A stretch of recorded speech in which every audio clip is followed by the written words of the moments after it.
I thought I was strong the first time I went to the gym.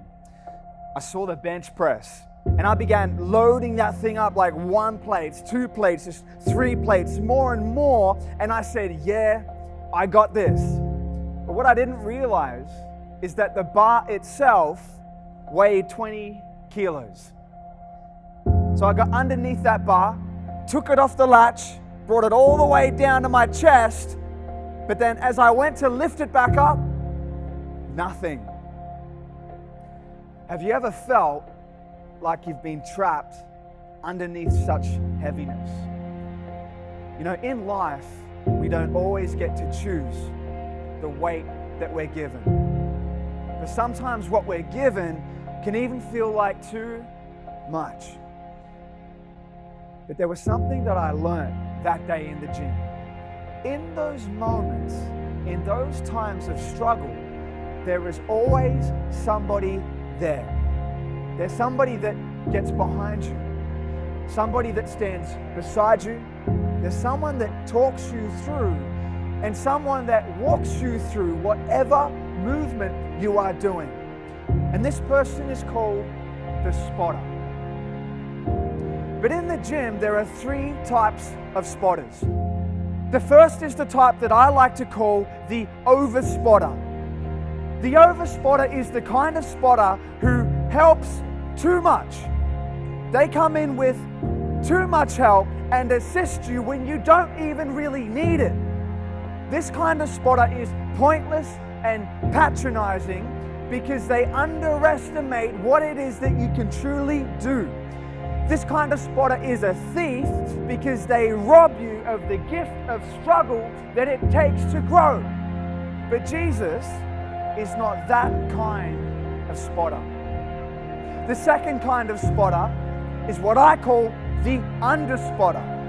If the first one comes in too much, then the under spotter comes in too little. Where the first one comes in when you don't even really need it. The second one, when you do need it, does not come in at all. If the first one is pointless and patronizing, this kind of spotter, this second spotter, the under spotter, is dangerous and damaging because they're neglectful, they're aloof, they're distant, and they're just not there for you. You know, some people think that God is like the under spotter, but God actually spoke of these people. He said in Matthew 23 verse 4 that they bind heavy burdens, hard to bear, lay them on men's shoulders, but they themselves will not even lift them with their own fingers. But let me tell you something, that Jesus is not that kind of spotter. But then you have the third kind of spotter, the final kind of spotter.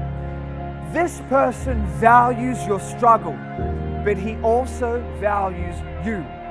He values your struggle enough to let you go through it, but he values your life more, not to let you crush underneath that struggle. This third kind comes in just enough. You know, God said that I will not allow anyone to be tempted beyond what they are able to bear.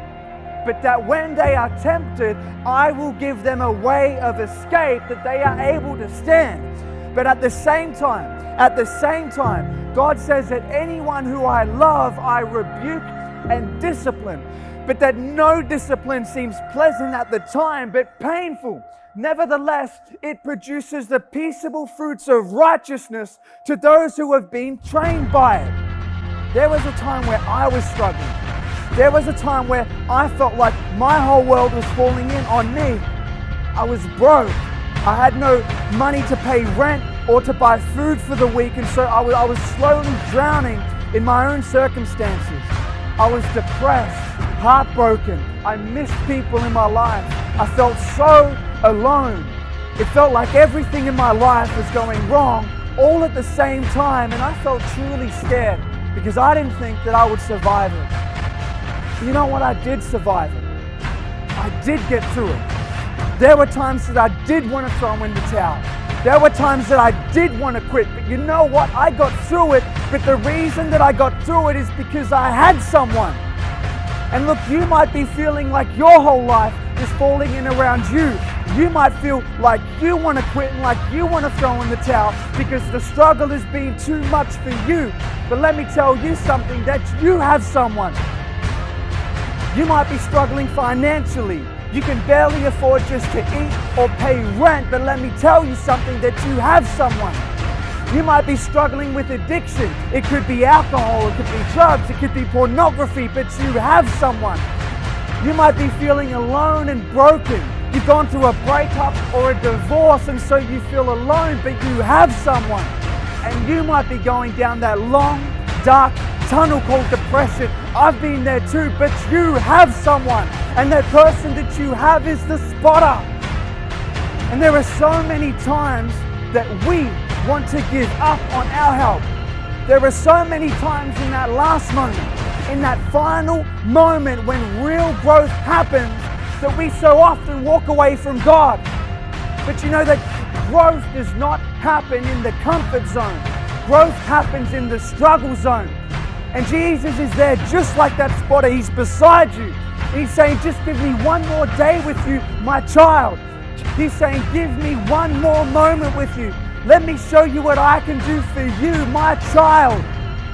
And so my appeal to you is, today watching, my appeal to those who are struggling right now watching, is to keep going. Push forward. Don't quit. Don't stop. But keep moving forward in faith with Jesus.